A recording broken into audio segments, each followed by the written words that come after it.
Capsule 3, le transport actif secondaire par les cotransporteurs. Alors, les cotransporteurs sont aussi des protéines transmembranaires qui permettent le passage d'une soluté contre le gradient de concentration. Il utilise par contre l'énergie du gradient d'une autre soluté, c'est-à-dire la différence de potentiel électrochimique créée par un ion, par exemple Na+ dans les cellules animales et H+ dans les cellules végétales. Et alors, on va expliquer ici le cotransporteur Na+, glucose par exemple. Alors, il y a deux types déjà de cotransporteurs. Les sympores, c'est-à-dire qui permettent le transport dans la même direction pour deux solutés différentes, et les antipores qui transportent deux solutés différentes dans deux directions opposées.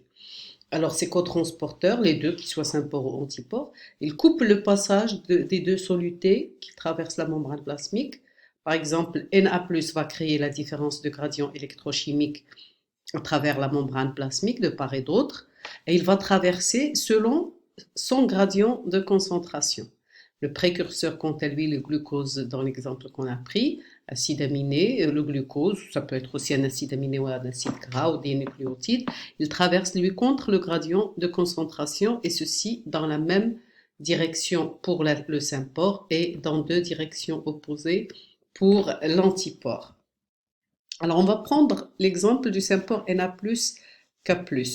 Alors, les deux solutés, c'est-à-dire Na+, et le glucose, vont se déplacer dans la même direction. Voilà le sympore. Dans la même direction, le glucose rentre, le Na+ rentre. Alors, Na+, lui, il passe dans le sens de son gradient de concentration parce qu'il est plus chargé à l'extérieur qu'à l'intérieur. Le glucose, lui, il se déplace dans le sens opposé à son gradient de concentration, c'est-à-dire du moins concentré à l'extérieur, il y a une seule molécule, et dans ce schéma-là, vers le milieu où il est plus concentré, c'est-à-dire à l'intérieur de la cellule, là on voit qu'il y a trois molécules, et il utilise l'énergie du gradient électrochimique créé par Na+, qui passe du plus concentré vers le moins concentré.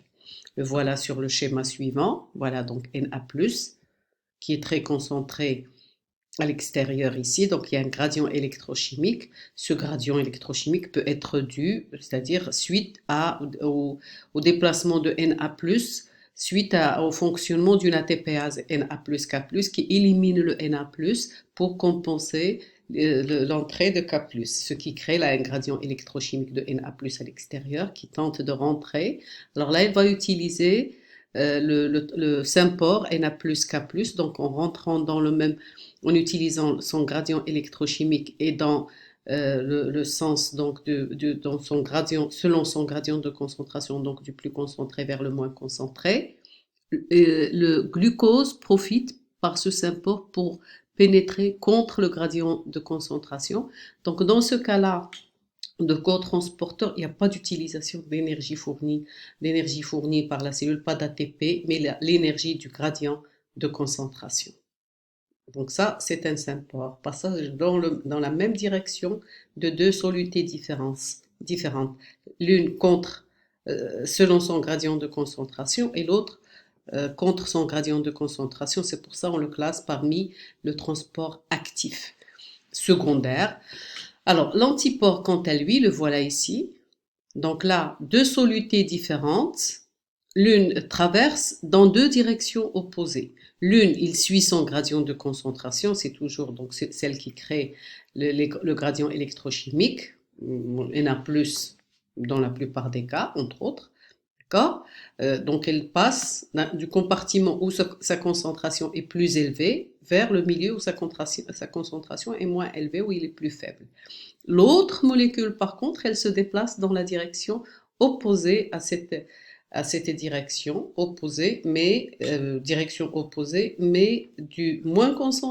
plus concentré contre le gradient de concentration, donc du moins concentré plutôt vers le plus concentré. C'est pour ça ça en fait un transport actif, secondaire, parce qu'elle n'utilise pas l'ATP, mais uniquement l'énergie due au gradient électrochimique de Na+ dans les cellules humaines et animales en général. Voilà la fin de cette capsule 3 du transport membranaire actif secondaire par les cotransporteurs. Je vous remercie de votre attention.